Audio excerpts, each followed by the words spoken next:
አንድ እስኪ አንድ ታሪክ ላጫውታችሁ።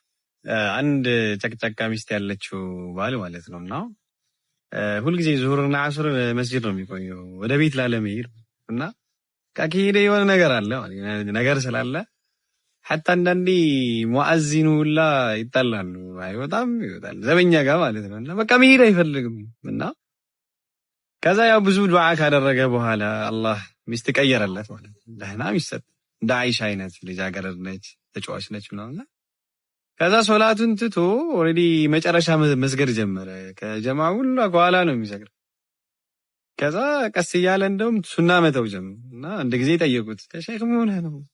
ልክ ሰግዶ እየሄደ ማለት ነው። አረ ሱናውን ስገድ ሲሉት እቤቴ ይሰግደዋለሁ አለ።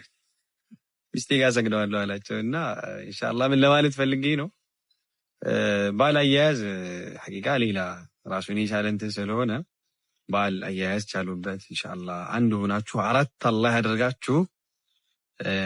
ወሰላሙ አለይኩም ወራህመቱላሂ ወበረካቱ።